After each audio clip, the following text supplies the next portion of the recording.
Okay.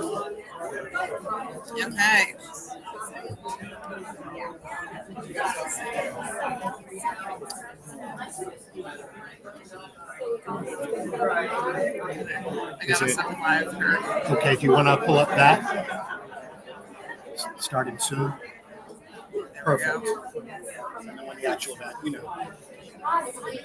Was that under welcome? Is that where that one was? Where your other scene was? Starting soon, welcome. Yep. Okay. Just leave it there. That's fine. I'll put it back up for now. I have no idea which audio is picking up, unless I think it's picking up over there. No idea what? I was just trying to see where the audio was picking up. It's the microphone that's up there. Kurt added us a second microphone, so that way you can pick up the audio and send it here. The roads are funny. I have a road. The road. Good luck getting what you want. Oh no, that one's for that. I know. We have the DJI mic. Yeah, no, that would be better for your speaker. Yeah, as long as it's just for the live stream. As long as it's like hearable, it's fine. It should be okay. Kurt and I tested it out, so it's fine. Sound-wise, the mic's enabled. Microphone, Osmo. I think we're in good shape. Yeah, I think we should be good, Kurt. I'll take some pictures and videos of my own.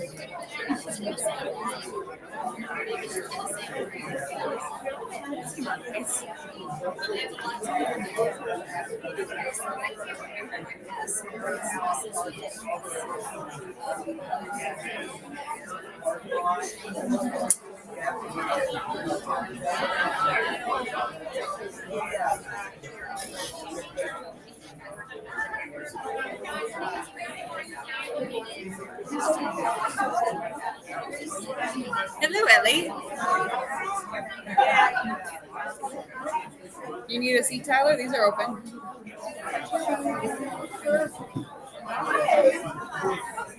Still not working.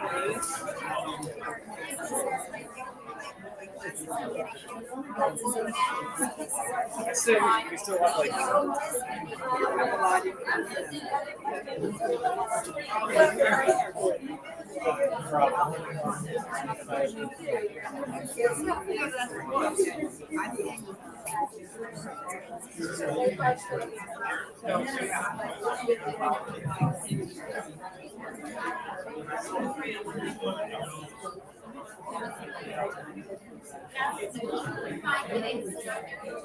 You ready, Tyler? You ready? Do you do a lot of public speaking? That was my inclination. Not that there's anything wrong with that. I think you'll do great. We'll kill it.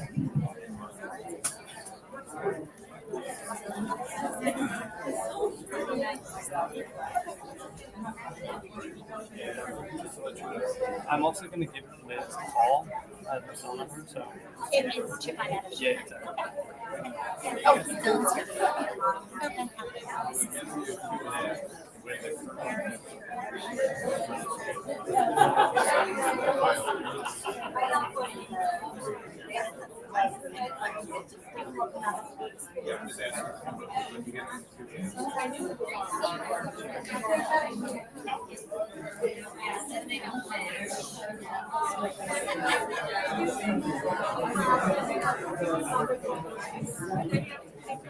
Hello.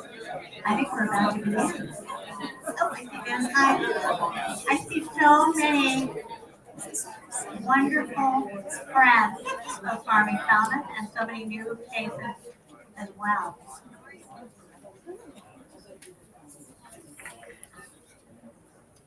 Wow, we are really glad you're here. And just thrilled.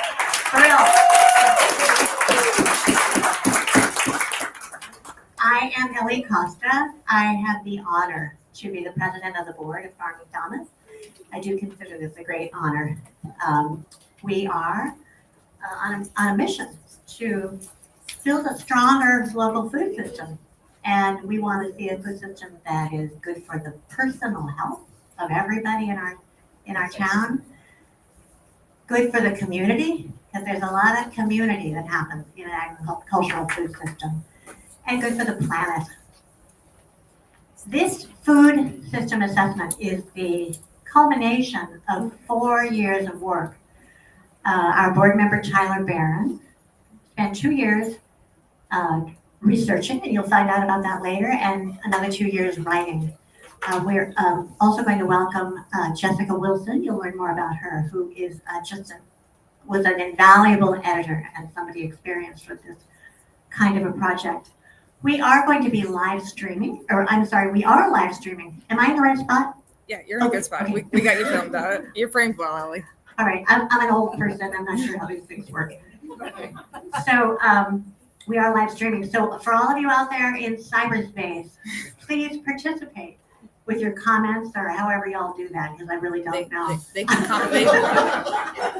They can comment on YouTube and Facebook.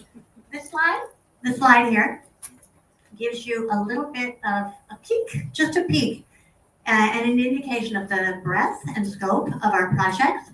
And this is on our website. So if you go to www.farmingfalmouth.org, you'll find farmland preservation. We are currently working to save a 6-acre farm, and we're going to put it into production, and it will become an agricultural educational resource for the town. More about that on the website. The second project on the top is our service garden, where last year our farming managers, raise your hands, grew on a 1/4 acre using healthy organic practices, 5,000 pounds of produce on a 1/4 acre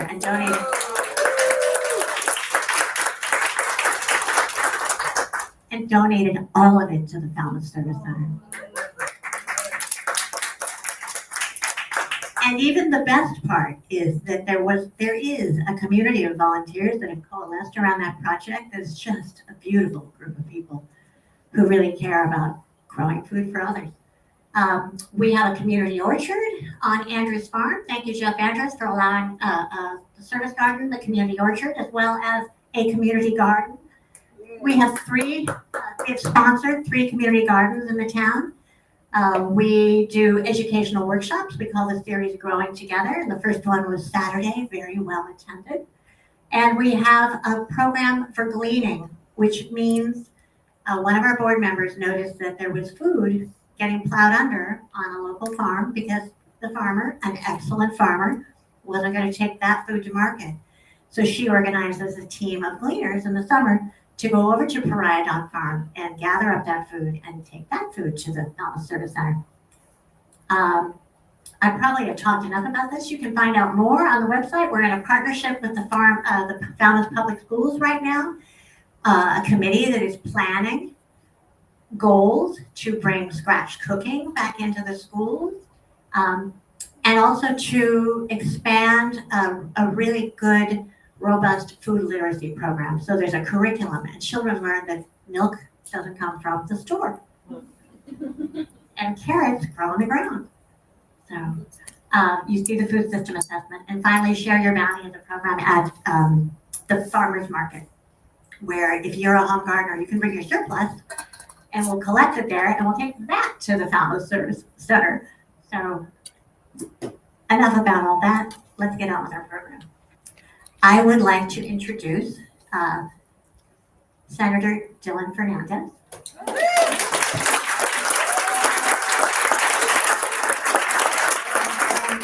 Let's go. I'll let you say that.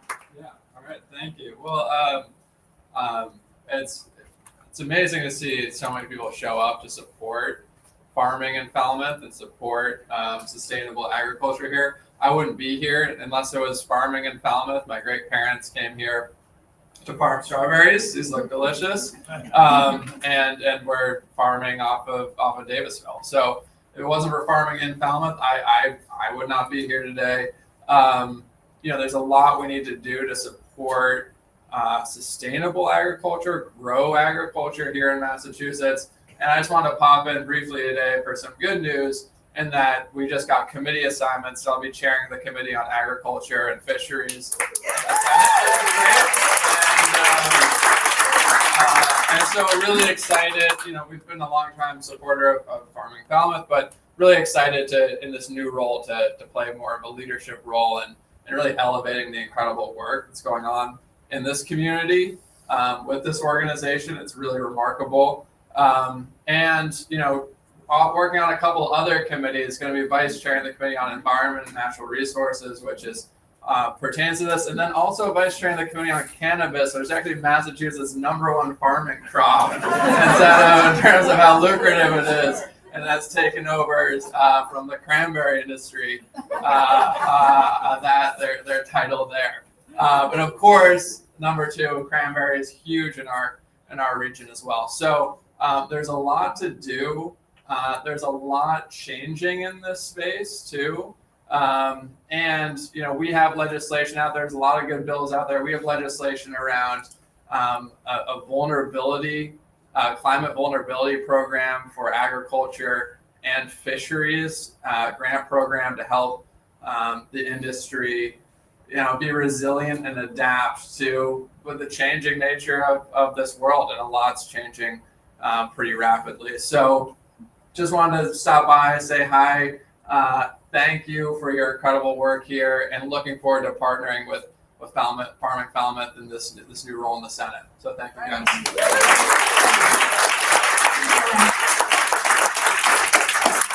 I see some other faces from the world of policy and agriculture. I see Karen Schwabe against the back wall, president of the Farm Bureau Federation. I see Stan Ingram in the audience, chair of our Agricultural Commission here in town. We are so glad you joined us today. We're excited to start this conversation with you. There'll be a Q&A at the end. And I think that it is time to introduce the author of this report, who is Tyler Barron. And I just want to say, I don't know if anybody saw, this is the report. It's, what do you think, 5, 6 pounds? Maybe more. Maybe more.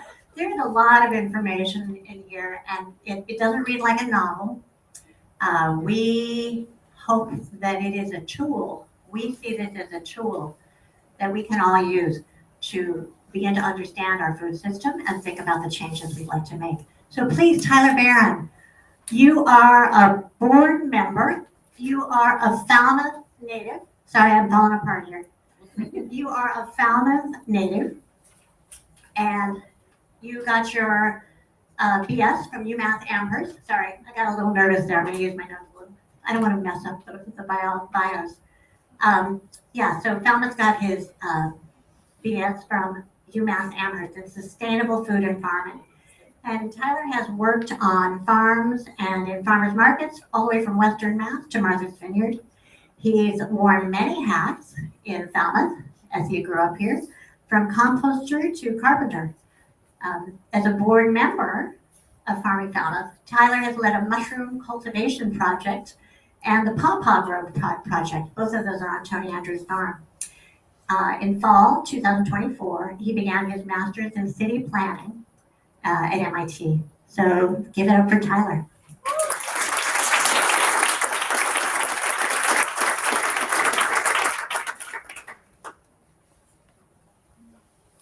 Is this one on? Great.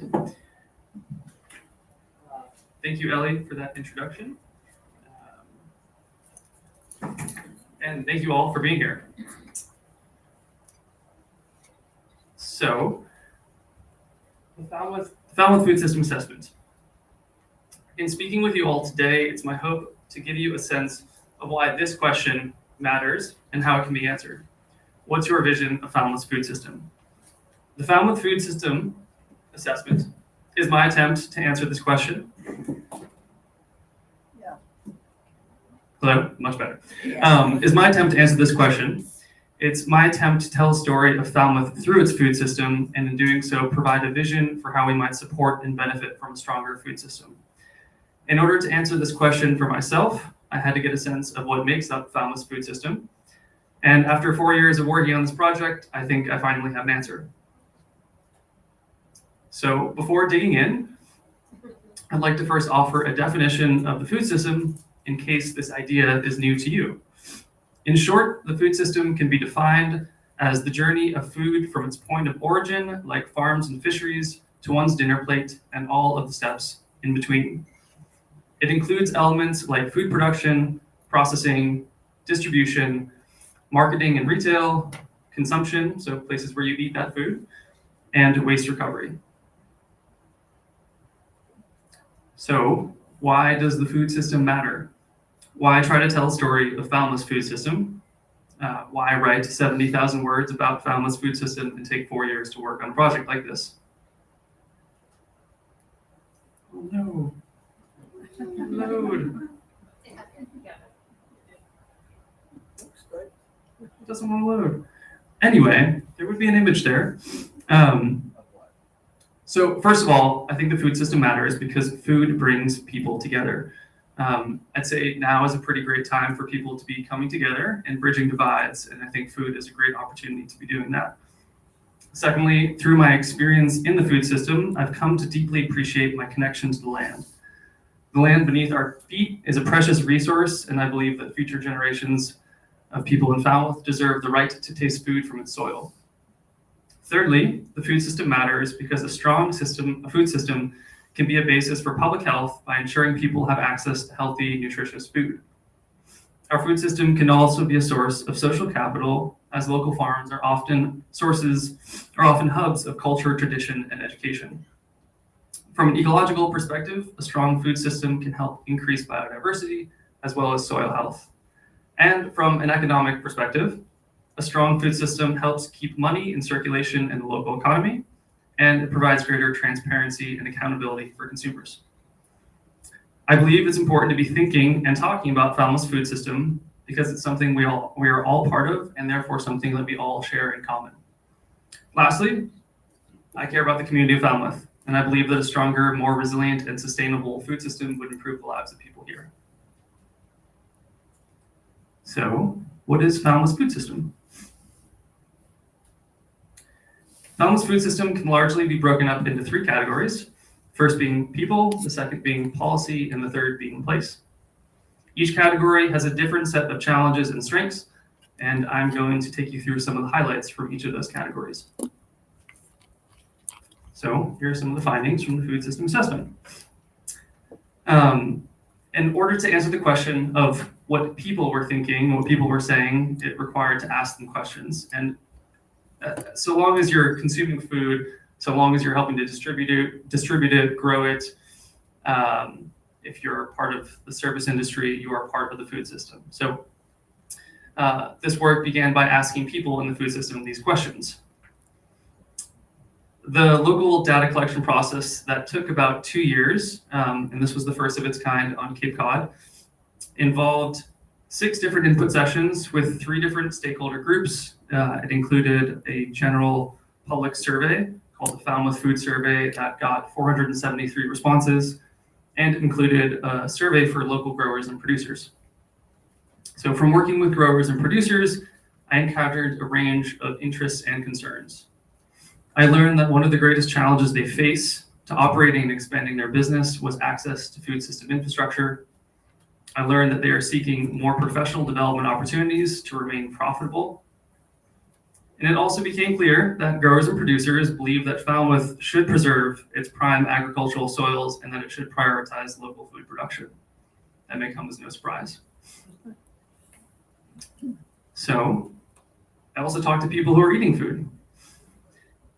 As mentioned, this was through the Falmouth Food Survey. This survey was out for about 8 months in 2022 and got 473 responses, which was fantastic. From the Falmouth Food Survey, I learned that consumers in Falmouth struggle most to find local food, bulk food, and culturally specific food. I learned that rising food costs pose the greatest barrier to food access.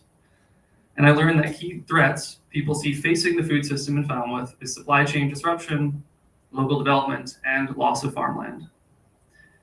So I'd like to share 2 quotes that came from one of the open response questions from the survey. The first goes, as a low wage earner but not eligible for SNAP, the biggest barrier to buying local is the price. I would love to eat locally produced food, locally produced, environmentally friendly foods, but they are cost prohibitive. And second, I want to grow my own food. I don't know how. Our society and school system did not and does not teach this anymore. We are all victims of convenience. So the second part of our food system, policy. Which policies shape the food system? These include things like zoning bylaws, state and local legislation, food assistance programs, and local and regional agencies.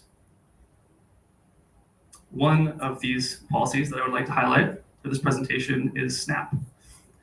SNAP stands for the Supplemental Nutrition Assistance Program. This program is a federal food benefit program that serves 1 in 6 residents in Massachusetts. On a national scale, SNAP is considered one of the largest anti-poverty programs, providing resources to low-income households. And on a local scale, although SNAP is able to provide nutrition assistance, benefits sometimes aren't going far enough for people. As indicated by the Falmouth Food Survey, 75% of respondents receiving SNAP benefits are still considered food insecure. So one aspect of understanding SNAP, because there's a lot there, is called the SNAP gap. The SNAP gap is essentially the difference in the population of people who are eligible for SNAP, eligible for benefits, and the people who are actually enrolled. So in Massachusetts, the SNAP gap is about 53%, and in Falmouth, the SNAP gap is about 59%. So in Falmouth, that amounts to about 5,000 people who could be making use of SNAP benefits and are not, and that's 15% of the population. Another important aspect of SNAP is where people are able to actually make use of these benefits. So there's some pretty awesome statistics here around what's been happening at the Falmouth Farmers Market in terms of SNAP revenue.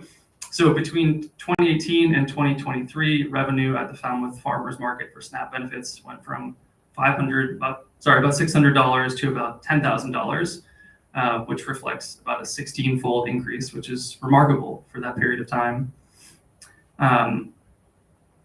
It's fantastic that this is an opportunity for folks in Falmouth to be able to access locally grown foods through SNAP, but 61% of SNAP retail locations are actually convenience stores in town. So access to locally grown food is not readily available for those making use of SNAP benefits.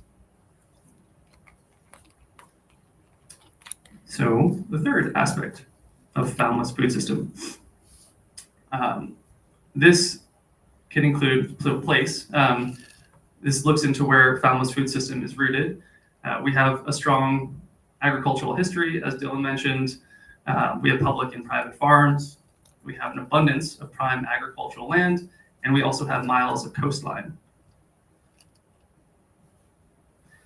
So this map, I hope folks can see it in the back as well.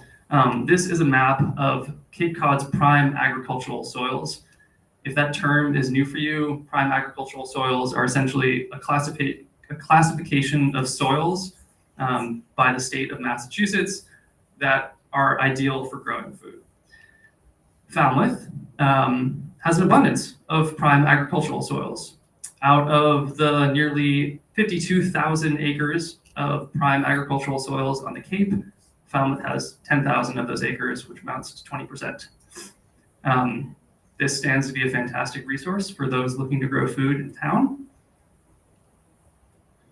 However, this map tells a different story. Despite our abundance of prime agricultural soils and food growing potential, the maps on my left here depict a different story. So the map on the far left is from 1951. It shows agricultural land use in Falmouth, and on the right is the same map showing agricultural land use in 2016. If you're in the back, essentially the dark green blobs on the left have disappeared, indicating that we have lost a significant amount of agricultural land, amounting to an 86% decrease.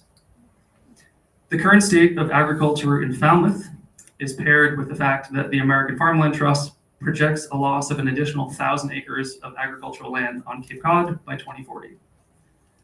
Furthermore, by 2032, 55% of growers and producers in Falmouth are likely to retire, and they don't have anyone lined up to take over their operations. This lack of stewardship planning amounts to a projected loss of 23% of Falmouth's farmland. So I'm now going to draw your attention to this bowl of strawberries. You may have noticed this at the front. This bowl of strawberries represents the number of acres of agricultural land in 1951. Around this time, Falmouth would have been producing about 50% of the Massachusetts strawberry crop. And we had about 600 acres of agricultural land that were being produced in East Falmouth for strawberry fields. So I'm curious, by raising fingers on one hand or two, if you could take a guess if this bowl of strawberries represents the number of acres in agriculture in 1951. I'm curious how many strawberries you think are left in 2024. See, 3, lots of 3s, 2s, 1. Okay, you guys, 5, bold. Okay. So you guys are good. We have about two strawberries left, and that those 2 strawberries include cranberry production. So cranberry production is big here, but oftentimes those cranberries don't end up on Cape Cod. They go elsewhere. So if you remove cranberries from the equation, you end up with 1 strawberry amounting to 166 acres of agricultural land dedicated to food production in Falmouth. I'm sorry. So, grim as things may be, there are many people working on issues like these all over Massachusetts and all over the region. A valuable and hopeful resource I discovered through this research is the New England Food System Planners Partnership. They offer a plan based on a goal of New England producing 30% of its food by 2030. And in their report, they pose an important question. They ask, what might change if we intentionally and regionally plan for our future, making significant investments in strengthening our regional food system and communities? I thought about this question quite a lot, and it's made me wonder what it would look like if Falmouth and Barnstable County were to make strategic investments in a strong regional food system as well. I wonder what we stand to lose if we don't make these investments, but I also wonder what we stand to gain if we do. With that, I would like to introduce Jessica Wilson, who is a food system consultant and has been part of the Falmouth Food System Assessment Project editing, and she's here to tell us a little story about Lowell.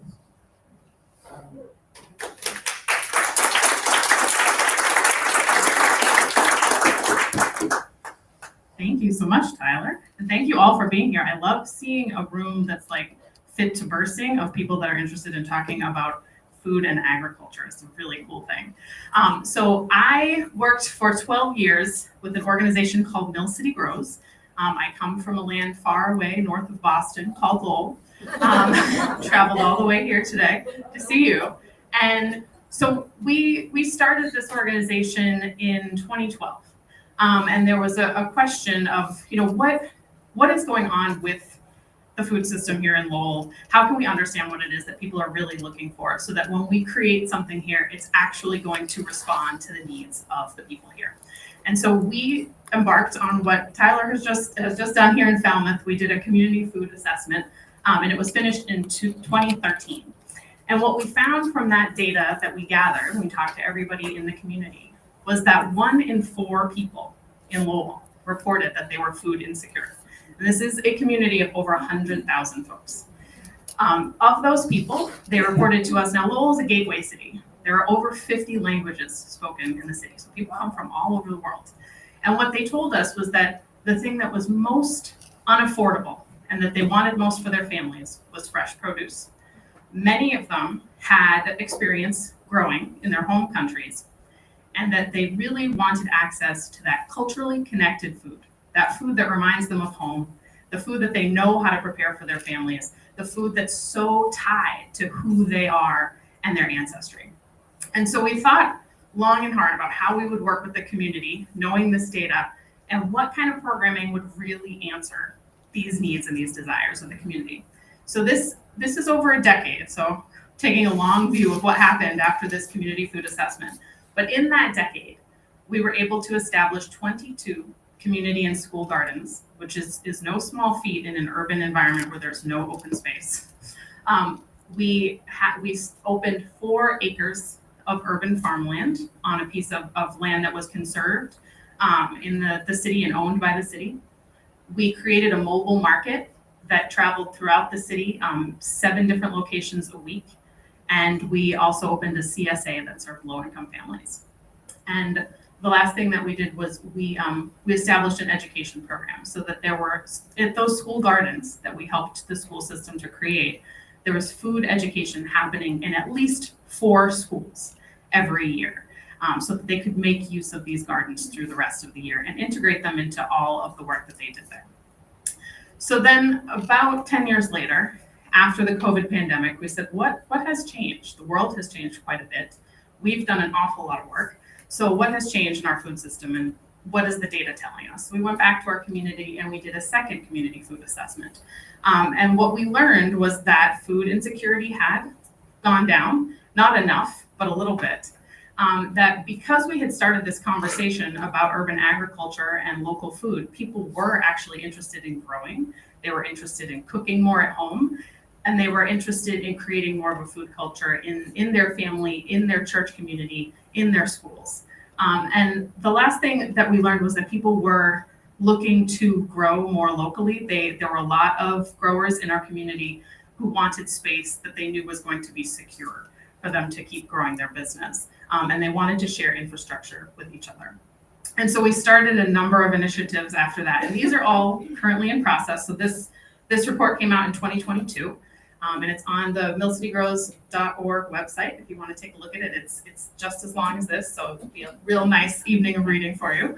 But since that time, members of Mill City Grows and some of our volunteers created the Lowell Community Food Partnership, which was the first food policy council in Lowell. So this is a body of citizens. They're not elected, but they choose to join this body, and they're able to talk to other residents and their elected officials about the policies that they'd like to see in place. We've also worked with Mass Audubon and the Lowell Parks and Conservation Trust to purchase and preserve the last family farm in Lowell. It was 20 acres. So it's very hard to believe that a 20-acre farm exists in a city. This was the last one of its kind. It was a Christmas tree farm in Lowell. The farmer was about to retire, so we were able to band together with a few other people who really believed that agriculture has a place in the city and make this possible. We worked with 18 under-resourced and beginning farmers to make sure that they had the land that they needed to either start, grow, or continue their businesses. And we started something called the Community Supper Club. So this was with a community commercial kitchen that's available to the community. There is a volunteer that cooks dinner, open to anyone who wants to join once a month. They're able to enjoy, a home-cooked meal that represents a different culture in Lowell, learn about the community kitchen space if they want to use it for their own purposes. So there's lots of ways that with the data, we realized there was even more that we could be doing to grow this food culture in Lowell. And so what I wanted to share with you is that these studies can become a catalyst for a lot of amazing things to happen. This is absolutely not prescriptive. Right, every community is different. And so the reason that you do this type of a study is to understand what are the obstacles and what are the assets that you have here, and what is it that the community tells you they're really interested in, and then using this data to come together and actually make a plan that works for everybody, because then you actually have the investment of the whole community.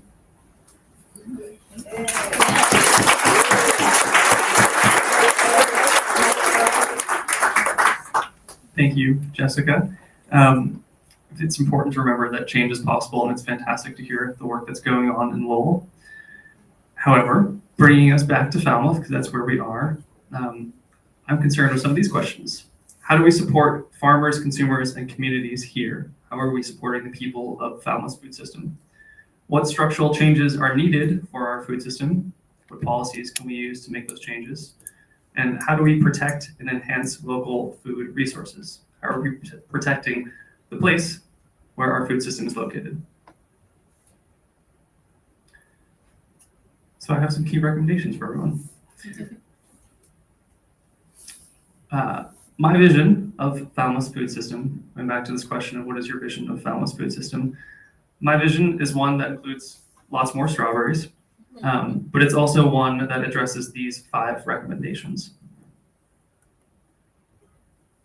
The first recommendation is implementing food-forward policies. Reclaiming the potential of Falmouth's food system relies on the adoption of cohesive and comprehensive policies and planning strategies that embrace the value of food systems, align with regional efforts, and ones which are robust and based on a long-term vision. As Jessica mentioned, food policy councils are a fantastic option. Developing a food policy council would help to align with regional efforts. Food forward policies could help in regards to partnering with schools, government agencies, and research institutions in the area. Adopting long-term planning strategies and goals grounded in key values would help to move these policies along. And policies like these would help to connect the food system with other issues facing the community of Falmouth. And I think what's always interesting to note, so some of these phrases, they can mean anything in your head before they've taken shape in the community. And a food policy council can look like lots of different things. So I think there's actually a Massachusetts Council of Food Policy Councils, and meeting with them, you can see all the many different ways that these groups kind of go to their work in their community. In Lowell, what this has looked like for us is our Community Food Policy Council is a group of 10 people. Right now, they're all women. They speak 3 different languages. They meet on a regular basis to, educate themselves and their community. They're really focused on enrolling people in SNAP and WIC and educating folks on how to use those benefits, as well as advocating for food justice education within the school system and funding for that. And that can really, again, it can take the shape of whatever the community demands. But I think the wonderful thing about it is you have a built-in group of leadership for any policy campaign that you're ready to take on in your community. The second key recommendation is supporting growers and producers. Providing support to the people, businesses, and organizations involved in food production in Falmouth is an essential component of ensuring the long-term resilience and sustainability of Falmouth's food system. We're not anywhere without the people who are actually growing the food that we eat. Supporting growers and producers would look like creating professional development opportunities. This was something they clearly were interested in. It would also look like promoting public-private partnerships that hopefully leverage our tourism community, or a tourism economy. Supporting growers and producers would ensuring zero loss of agricultural land. Given that we're down to 166 acres, we can't really continue to lose anymore. And supporting growers and producers would also look like preserving additional land and water for the production of food. And lastly, it would look like facilitating access to public and private funding opportunities. And I think growers and farmers and food producers will tell you exactly what they need to be successful. They're business people. And so unless they have a successful business that they're not at risk of losing any part of, they're not able to grow. But when they have all those pieces together, the growth is inevitable, honestly. And so I talked a little bit before about how at that 4 acres of farmland where we had started in Lowell at Mill City Grows, we were able to house 18 small growers on that space. And it started with folks only getting, 3 beds to do the work that they wanted to do, but it's really transformed into some of the farmers coming together to aggregate their produce and sell to larger buyers. And there's actually a small business that was incubated there. It's a hot sauce company named Crack Sauce, spelled like the Irish, like CRAIC, crack, like it's a good time with your friends, crack sauce. And he does the whole thing farm to bottle in Lowell. So he's growing tomatoes and hot peppers.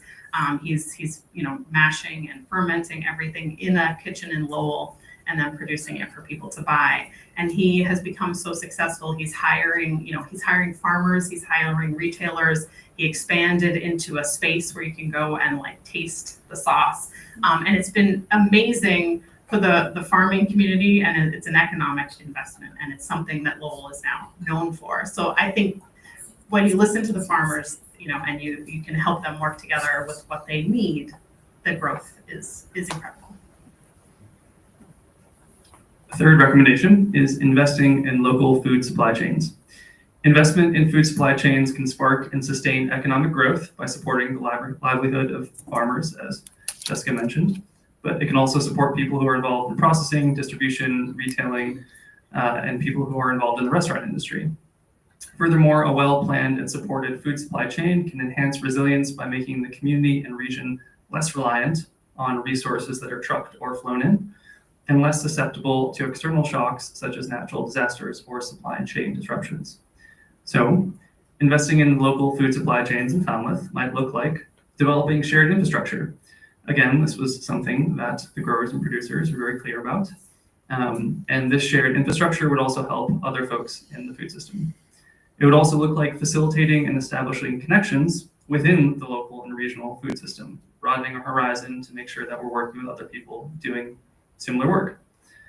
It would also look like promoting regionally sourced food through marketing strategies. We want to make sure people know where their food is coming from. And in fact, we want to make sure people can celebrate where their food is coming from. And lastly, it would look like enhancing compost and food recovery efforts. And I think this is, again, it's an area where growth, I think, becomes inevitable. If you start really small, it can actually get really big when people latch onto what an awesome idea this is. And so one of the things I am absolutely most proud of that we've been able to accomplish in Lowell with our small farmers is there are many big institutions in our community where we live. So we have the hospital, we have the school system that has, I think, over 28 public schools. We have the University of Massachusetts at Lowell, and we have Middlesex Community College. All of these people provide food. All of these people buy food. But the tiny farms that existed in and around Lowell were never able to satisfy the need. And they simply weren't interested in buying like 5 bags of carrots from me and then the 80 tons that they need from somebody else. So one of the things that we worked on with our 18 small growers was a mini food hub, an aggregation program where they could get together, pool what they were able to grow, and find one institutional buyer that was really interested in purchasing this produce. So right now we have a program we've been building on the idea of it for many years, but it started in earnest last year. We actually received funding from the Kendall Foundation New England Food Vision Prize for our farmers to get together and aggregate their produce and sell it to UMass Lowell.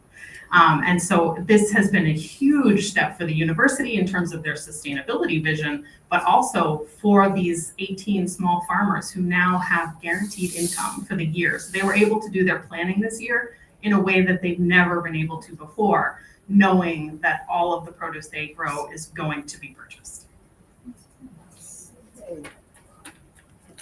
Thank you, Jessica.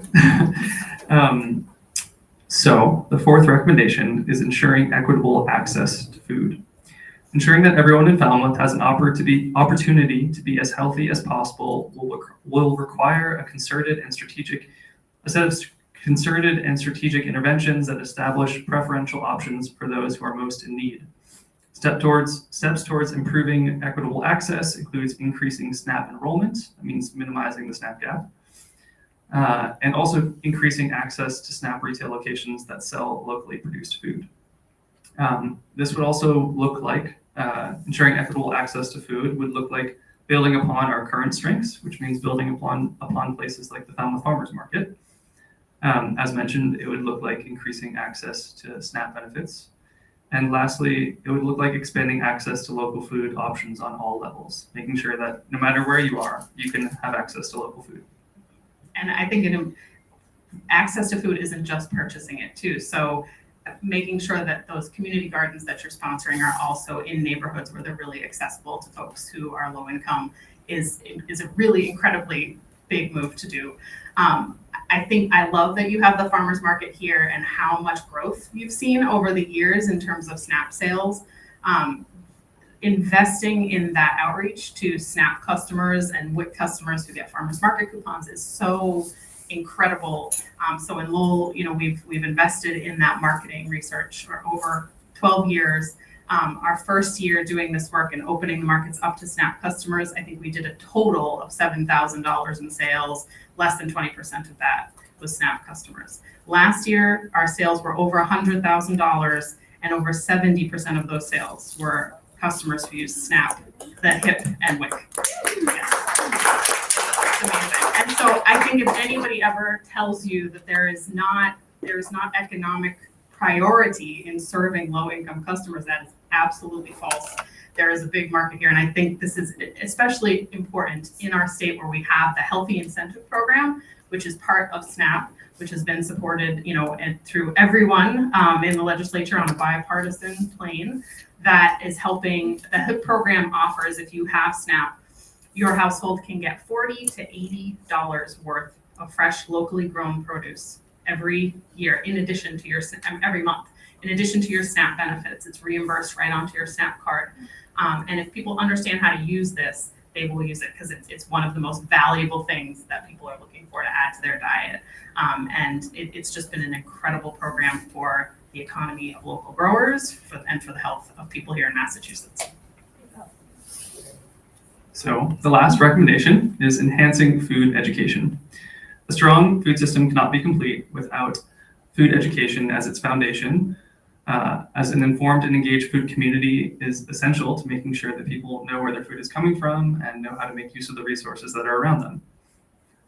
Efforts to enhance food education could include developing a coordinated public education campaign that supports growers, but also supports the other 4 recommendations that I've laid out.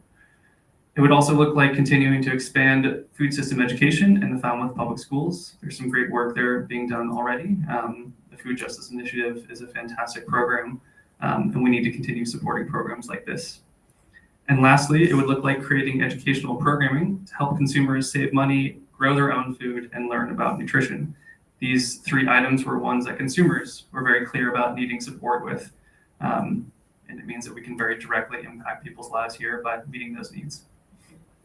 I think I could talk about food education all day, so I'm going to be tight on this for you. But I've always believed that having strong food education in your community actually creates the situation that you need to do the food access work, because people need to understand what's at stake, and they need to understand how they can participate in order for your push for food access and for local agriculture to be heard. And so I think one of the most valuable places where you can do that is in the public school system. Everybody's attitudes towards food really get shaped in those early years when you're first eating and learning about food. And I think the fact that, and I've seen this with my own eyes, and you probably have as well, if you've worked with any kids in a garden or a farm, that many young people, if they've never been exposed to growing food, have no idea where food comes from. And I just remember working with this group and these were high school students, so they weren't babies, in Lowell. Most of them were young people who had never left the city limits of Lowell, and brought them to our 4-acre urban farm, and we pulled potatoes out of the ground, and it was like I was doing a magic trick. And the oohs and the ahs and the excitement, like, what is that? And we can eat that? Oh my gosh. It was incredible. And I think that moment of awe that can happen for anyone at any age, but specifically for young people, is really important. And you had a quote earlier from someone who said, I want to grow my own food, but I don't know how. Nobody ever taught me. Establishing a place here in Falmouth, which you are working on right now at the Patch, where anyone can come and learn this incredibly important skill, can be life-changing, not just for individuals, but for the way food happens in the whole community. So it's really an amazing thing. Thank you. So lastly, I'd like to end with an excerpt from a poem that I feel captures the heart of what the assessment is about and why it matters. As you listen, feel free to close your eyes, relax your gaze, or enjoy a view of the community orchard at Tony Andrews Farm. This poem is written by Mary Oliver, who was inspired by the landscapes of Cape Cod, and it is titled, To Begin With, The Sweet Grass. Will the hungry ox stand in the field and not eat of the sweet grass? Will the owl bite off its own wings? Will the lark forget to lift its body in the air or forget to sing? Will the rivers run upstream? Behold, I say, behold, the reliability and the finery and the teachings of this gritty earth gift. Eat bread and understand comfort.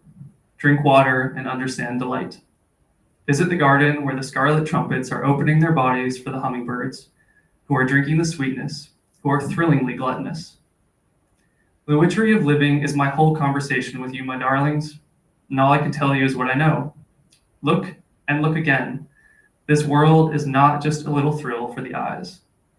It is more than bones. It is more than the delicate wrist with its personal pulse. It is more than the beating of the single heart. It's praising. It's giving until the giving feels like receiving. You have a life. Just imagine that. You have this day, and maybe another, and maybe still another. We do one thing or another. We stay the same, or we change. Congratulations if you have changed. Let me ask you this. Do you also think that beauty exists for some fabulous reason? And if you have not been enchanted by this adventure, your life, what would do for you? What I loved in the beginning, I think, was mostly myself. Never mind that I had to, since somebody had to. That was many years ago. Since then, I have gone out of my confinements, though with difficulty. I mean the ones that thought to rule my heart. I cast them out, I put them on the mush pile. They will be nourishment somehow. Everything is nourishment somehow or another. And I have become a child of the clouds and of hope.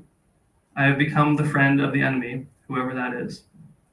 I have become older, and cherishing what I have learned, I have become younger. And what do I risk to tell you this, which is all I know?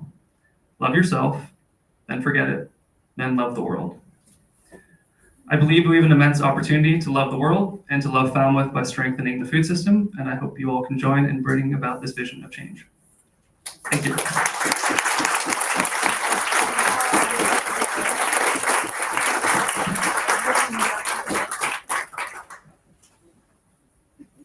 Thank you, Tyler. Thank you, Jessica. I'm so taken just by all of this information and all of the possibilities that this information can bring. We would love to invite you to a Q&A. I see a signal in the back. I'm getting a signal. Oh, hello. Oh, hi, Liz. Liz Wiley, would you like to come up and say a word? Liz is the executive director at the Marion Institute, way over on the other side of the bridge. I had to cross the bridge. She had to drive all that way. One word, I know that Liz has been very committed to environmental issues and sustainability your whole career. And you and the Marion Institute also have an experience with the food system assessment that you can share with us. Thank you for being here. Thank you all. Thanks for your time, and what a great crowd, and congratulations, Tyler. I mean, when I spoke to you 4 years ago and he was about to embark on this and we talked about it, you've really, you knocked it out of the park. Really good job. So I want to just come and talk a little bit about our food system assessment also, but I also want to give an update on where we're going with it. Very similar to your experience at Mill City Grows and Lowell, we brought on to the Marion Institute the South Coast Food Policy Council in January of 2020, so just prior to the pandemic. So you can imagine in March of 2020, I was like, oh no, we're the Food Policy Council, now what? We thought that we would update the food system assessment that had been done in 2014, then by CMAP, our buy local Southeastern Massachusetts Agricultural Partnership, and it covered the territory of Norfolk, Plymouth, and Bristol County. So we set out to repeat that, and what we thought was going to take 6 months took us 1.5 years because of the pandemic and everything that we had to overcome, with our emergency response. I'm going to fast forward a little bit, but when we published that report in 2021, it was about the size of Tyler's, broken out very similarly by the different sectors of the food system. And we had already been working with our stakeholders, food system stakeholders, for quite a period of time, for 1.5 years. And we had really increased our membership because, we were hosting weekly meetings for the emergency food response to the pandemic. It really allowed us to break down a lot of silos, break down geographic silos, break down food system sector silos, and come together and really be responsive to the immediate needs of our neighbors and communities, But then when we published that report, we really felt like as a food policy council, it was really important for us to get out of that emergency food lane, get back into our lane as a food policy council, and really focus on the long-term systemic changes that needed to happen to really make sure that we're in a significantly different place 5, 10, 20 years from now. So working from that group of food system stakeholders, we hand-selected what we call our Community Advisory Board. It's our CAB. And it's made up of about 35 members. I see some people that used to be part of it. We tried to make sure that we had good representation from the different food system sectors, that we were also including institutional buyers and education and government and food pantries and, you know, a little bit of everybody. And also food equity advisors, people with lived experience of food insecurity. So working with that initial CAB, what we did over the winter of 2021-22 was a community-driven strategic planning process. And that really helped us to identify the top priorities and gaps from that food system assessment. And basically we came down to 27 priorities that got peppered into 4 working groups: a education and communication working group, policy working group, food access, and capacity building. And just to elevate something that you said with education, I mean, education is the root of everything, right? That's that strong foundation of really making sure people understand why this is important, how we're losing, you know, food, acreage and farming, but also, you know, the infrastructure between. So we're going to come back to that in a little bit. Policy, pretty obvious. Food access is that emergency response, and capacity building is also that piece that you mentioned, Tyler, in yours, where, you know, we have strong relationships with our producers and, you know, that are the farming community, fishing community, aquaculture. But there's this big gap in the supply chain of the infrastructure that then supports, you know, that consolidation to the end user, whether it be hospitals, institutions, restaurants, consumers accessing local food. So we spent a lot of time in that capacity working group trying to figure out, well, how do we do asset mapping? How do we do a feasibility study? What's the most important thing for us to build? Is it a food hub? Is it a processing center? Is it a co-packing facility? And to be honest, we circled a little bit. All of our other working groups were really moving forward with our agendas and our priorities in those working groups. But with the capacity working group, it was a bit of a struggle. And then one of our members of that group said, hey, I've learned about this new program called the CARAT, and it's CARAT, the Community Agriculture Resiliency Auditing Tool. And the North American Food System Network in DC and Indiana University had partnered on this CARAT tool for, because they were seeing across the country, everybody trying to do these food system assessments and then having these big reports, and this is the tricky part, where do we go from here? And so this was sort of to try to create like a level field of saying, like, really understanding not only the type of data that you gather from a food system assessment, which is more like hard data, secondary data from USDA, census data, things like that, but what's the social infrastructure data that's missing in your place of, you know, that you're doing this work that's going to support all that hard infrastructure growth. So we ended up applying, we got accepted to pilot this tool. We ended up last year going through the CARAT process with all 4 of our working groups, which, you know, we have a ton of data now that we're sorting through. But over the course of the last 7 months while we were doing it, a few things came out of it. We realized it doesn't replace a food system assessment. We thought maybe it could and be a cheaper way of doing it. It doesn't replace a food asset map. But it provides a layer of data that no food system assessment can get. So as we start to plan for our next food system assessment, which we are going to publish next year, 2026, because our goal is to do it every 5 years, we started to look at how important this CARAT information was into the bigger landscape of a food system assessment. But the other thing that we've realized with the Food Policy Council is that food doesn't stop at boundaries, right? It doesn't just stop at the boundaries of Falmouth or Bristol County or Barnstable County. And we regionally need to all start to work collaboratively together, because the reality is we don't need everybody to recreate the wheel. And this started with like having conversations with Tyler and Andrea from the co-op.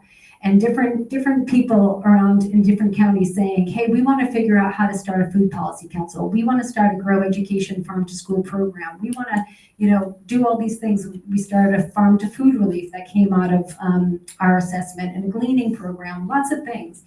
And I always say to people, yes, we can help you figure out how to do those things, but don't recreate the food policy council. Like, we don't all need to be siloed when it comes to policy. We need to work collaboratively together regionally to elevate all of our voices at the state and federal level. So one of the things that we're aiming to do now with our partners, Barnstable County, Plymouth County, Norfolk, Dukes, and Nantucket, is start to do the carrot process in each of those counties that will allow that carrot data to go into our next food system assessment that will cover all 6 counties in southeastern Mass. So this food system assessment that you just completed is going to be massive to that, and really be able to help us with this region right here.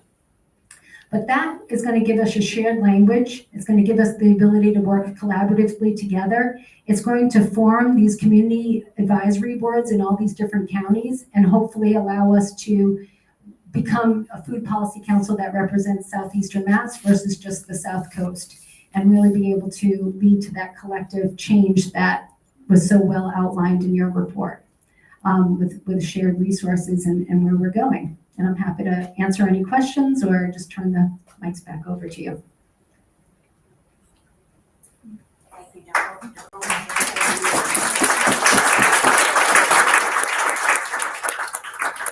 We would like to start a conversation. We are going to move the microphone over here.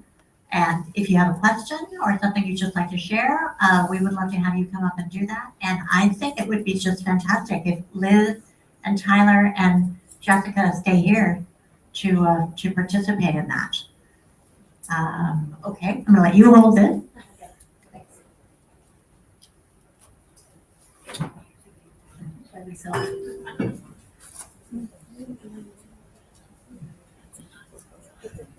You probably, people will be in the shot there. I just don't know if people want to walk straight up into the. Are people gun shy? Aisle is usually good. Oh, is that what it is? Okay.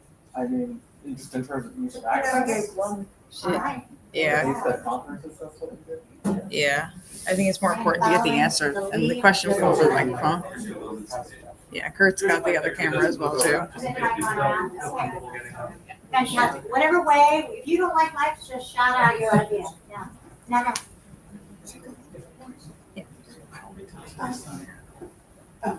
You're not turning on. Quick question. I heard the word infrastructure used, and I wondered if you could give us some examples of what you're looking for in infrastructure. I think maybe Liz or Jessica might be able to answer that question better, but what comes to mind most for me is like a food hub. A food hub is a place where you can aggregate food from various farms, essentially building capacity by bringing small chunks of food from local producers together in one place. That can be a place where food is processed. So food has to be processed somewhere. So the infrastructure is essentially like a building that would house a kitchen. It would house places where you could move trucks in and out of in order to get that food, to bring it in or to bring it out. A place where the food could be processed into like hot sauce, for example. A place where that food can transform into something, into a value-added product, for example, and then be able to be moved back out into the community. I think the other big thing that we, think back to the pandemic, right? And when all of a sudden you were seeing on the news eggs being thrown out and milk being dumped, and that infrastructure that we've lost is part of the supply chain. So when you think about co-packing spaces, or you think about, a school wanting to have access to local butternut squash, but they don't have the machinery, right, to wash the squash and cut it down and get it processed and be able to, do all of that manually. They need to send it someplace that it gets washed and cut and chopped, and then they're getting that product that they're then able to cook and use. And so it's thinking about those in between parts of the supply chain that we've become very reliant on the industrial food system for. And so when I think about okay, when we're relocating our food system or re-regionalizing our food system, we're really talking about building all of that infrastructure that we have become reliant on the industrial food system for versus ourselves, and thinking about long-term changes that are going to get us in a significantly different place where we can be supporting our farmers and be supporting our institutions where people are being fed the most, right? Hospitals and nursing homes and schools with local food. Yeah, one of the things that I have a story about this that we hear all the time when we work with Nantucket and Dukes County is they hop over. We have like 1,500 small farms in southeastern Mass, but we don't have enough of that infrastructure to support that aggregation and that distribution and processing piece. So right now, Nantucket and Martha's Vineyard, when they want local food, they're hopping over us and they're going to Farm Fresh Rhode Island or Vermont or New York to get local food. And you know, that's happening while our farmers are literally going out of business. I think on the other side of that too, some of the teeny tiny farmers that I worked with were looking for infrastructure that was like a bathroom, a wash station, a brush mower, and just didn't have the capacity or the capital to buy those things for themselves. So they needed even just a collective to, you know, purchase that or rent it and share it. And starting from that little space, what we were able to help do with that aggregation program that I was talking about was offer wash pack space as well as a refrigerator of a scale that just was not possible on this tiny parcels that they were farming on. So I think there's infrastructure at all levels depending on the size of the farmers and the growers' businesses that you're working with. I can just share one more anecdote about Martha's Vineyard. I worked on a farm there. We had cattle, chicken, sheep, and pigs. In order to process the cattle, you'd have to send them off island to Western Massachusetts. That's a very clear example of an infrastructure shortage in which you have to then send these animals on a boat and, you know, hundreds of miles to Western Massachusetts in order to get processed and then get shipped back to the island. It's obviously hard to have that infrastructure on island, but having it more centrally located on the Cape at least would provide lots of benefits to both the animals and the farmers. I have a question. Great job on this. Oh, sorry. So I'm Steve Gates. I've got a quick question.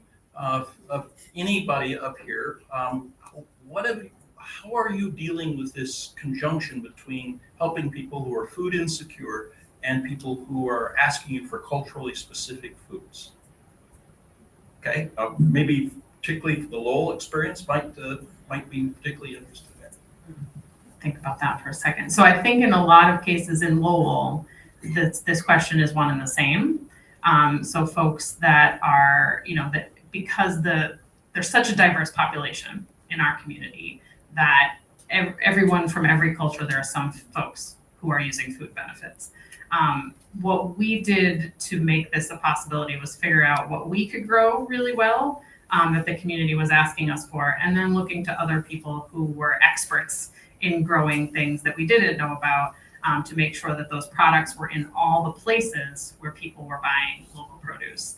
And that might be the mobile markets, it might be in the CSAs that we're delivering, it might be in other farmers, you know, farm share programs or markets, but to make sure that those connections are being made, that we know, you know, we have a grower who's expert at growing African white corn. And so we don't need to do that. Nobody else needs to do that. We're going to go to him, you know, to provide that for our community and make sure that he's getting paid for his expertise, no matter who the shopper is. I hope that answers your question. At the Marion Institute, based on the findings that we had from the food system assessment, similar to Tyler's survey of 400 plus food insecure individuals, that identified that the hardest food items to get are fruits, vegetables, meat, and dairy, which is, you know, staple to a normal healthy diet, right? So for us, what we did is we partnered with AD Makepeace, the cranberry grower AD Makepeace, and we're leasing 6 acres of really crappy soil that we're turning into a farm because we didn't want to take farmland, prime agricultural land away from farmers because that's hard enough for them to get. So we just said 6 acres of sandy soil, we'll take it. And we are turning it into farm. It's all farm to food relief. So everything grown there will go to food relief. We also launched a gleaning program. So gleaning is when a farmer has a crop that they're not going to harvest and it will go to waste in the field. In southeastern Massachusetts, we don't have an active gleaning program. There's gleaning happening in Boston area gleaners, and there's Hope's Harvest in Rhode Island. So that gleaning program, being able to have Frogfoot Farm, that's the name of our farm to food relief. Frogfoot Farm will allow us to train volunteers to become certified gleaners to go out to other regional farms to harvest crops. So we work also really closely with our food pantry partners to do surveys and to do focus groups and our food equity advisors to really identify what they're looking for as far as culturally relevant crops. And then that's another bonus that I think we as a nonprofit farm to food relief can take and try to grow those crops at this farm and then be able to, bring those crops to other farmers to say, this is a viable crop that you can start farming, but they're not taking that initial risk too. So those are a few ways we're tackling that. Yeah, just like an awesome job on the food assessment. I think this is like a great first step to help bolster our local food security. But my question was, I noticed a lot through the presentation that you focus a lot on traditional agriculture. I was wondering if you ever thought about looking into like marine aquaculture, non-traditional means of agriculture like hydroponics, aquaculture, things of that nature, and how that help bolster our food security here in Falmouth, just because we're like a coastal community and things of that nature. Do you guys have any? Is that something that's related to that? Or is that something different because it's like related to marine things? We definitely are with the South Coast Food Policy Council. We work really closely with the New Bedford Ocean Cluster, and they have an aquaculture subcommittee that I participate in. And educating. It comes down to that education piece. Like we talk a lot about that, even with that subcommittee, because I don't think people realize a couple of things. One, we think about aquaculture as like oysters are a party food or like a delicacy, or get to go, it's a specialty. But yet aquaculture provides a real protein source that's really important to our food security for our region, and preserving that is really important. And what's happening right now with aquaculture is it's in a precarious position of being, us losing that industry because of combined sewer outflows. So CBOs are when, municipal stormwater treatment, we get a big storm, which we get all the time now, right, with climate change, big storms, and if the outflow, the levels go up to a certain amount, they close down all the aquaculture in the region. It's happening a lot around Buzzards Bay towards Dartmouth, Westport area, but it's coming this way. So it's something for us to all be looking at. And that's really about saying like, the municipalities have to be held accountable to update their stormwater treatments, or this is an industry that we're literally going to lose in the next 10 years. I have a question for you as to how do you include community gardens in your role? I represent a small community garden in Bourne, Valley Farm Community Garden, and we have been in existence now for our 14th growing season. We also have, from our very inception, farmed for our local food pantry as well. And so I guess I'm looking to see how do we work with what you do? I can take that. I'm going to briefly just answer add a point about the last question as well. There is a section about aquaculture in the report, so feel free to check that out. Aquaculture is like a whole other domain in terms of like how it's regulated, who's involved, what the needs are within that sector. So it was something that was hard for me to feel like I could really touch upon. My strength is more within farming. And yeah, I think I was able to get feedback from 2 aquaculture companies in town. One of them was saying that they wanted more active, like waterfront, actually like using space in Falmouth, which used to be the case where people were able to engage with the water in a food productive capacity.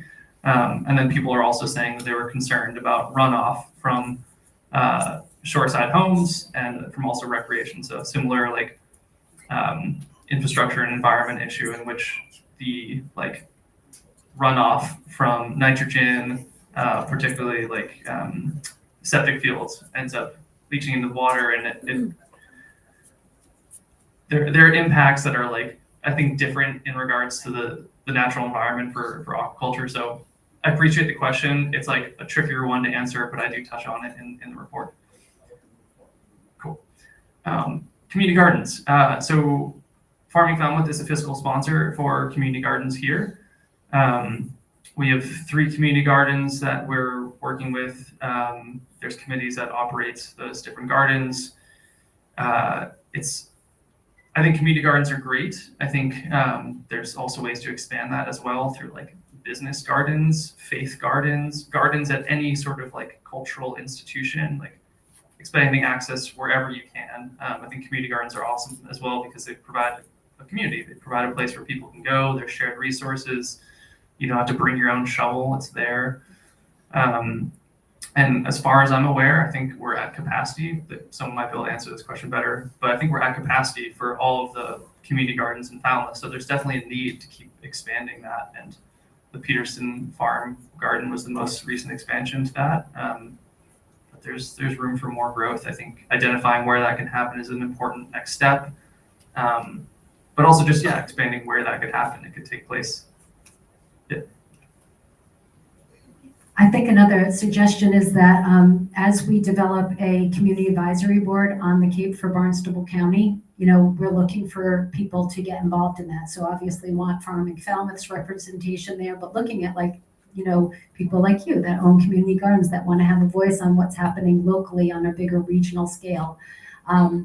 So our county lead is the Cape Cod Cooperative Extension for Barnstable County. But when we start working with them to form that community advisory board, be on the lookout because we'll be doing a lot of outreach to this whole region to create that CAB. Well, I think it's just another outreach area to be concerned about. We find that we have, over the years, educated a lot of people who didn't know about how to garden and grow their own food.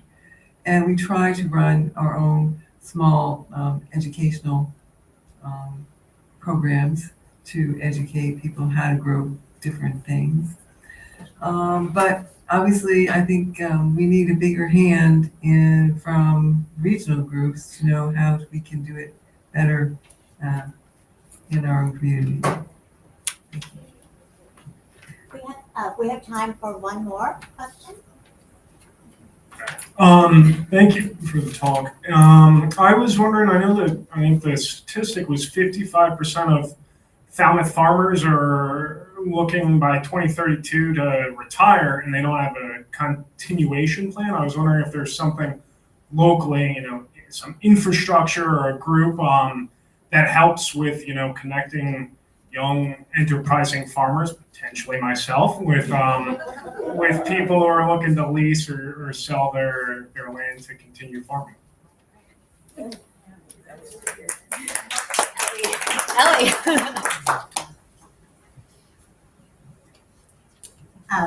I will say, not yet.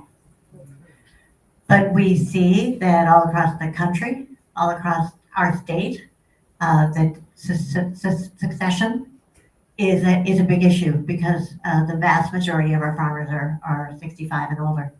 And if they don't have a plan, that land gets sold into development. 27 acres in November, gone. So this is the perfect example of we need to figure out who's going to do that, who's going to start this outreach.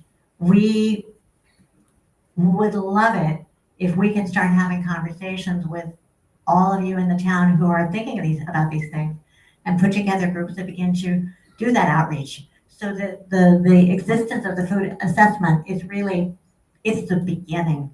We don't have the answers. We, Farming Falmouth, we're doing our work because we believe certain things are true, and the community gardens are doing their work because they see certain things around them that are true. But to me, the power of this assessment is that there it is. This is what's going on in the town. Okay, let's get together, and there will be many more conversations. This is just the release, just the beginning, about what are the needs that we should be working to fulfill most immediately. What are the priorities in the town? And that's one of them.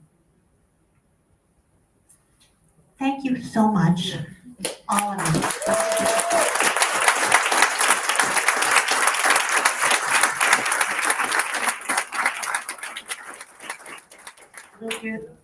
We'll do this again. And on your way out, if you want to stay in touch with us, please sign up on our sign-up sheet. And if you'd like to take a look at our plans for the patch, a 6-acre farm, we're 80% there, 80% there to getting our funds together and close June 27th.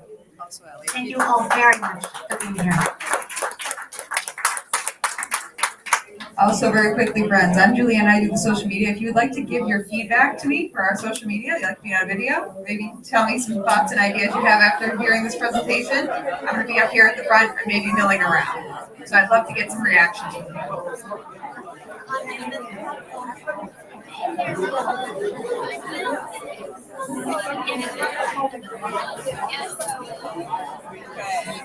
Does anyone want to have some other deal?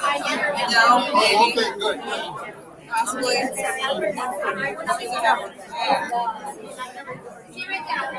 Shared that with you live. Oh yeah. Actually, it's a good thing.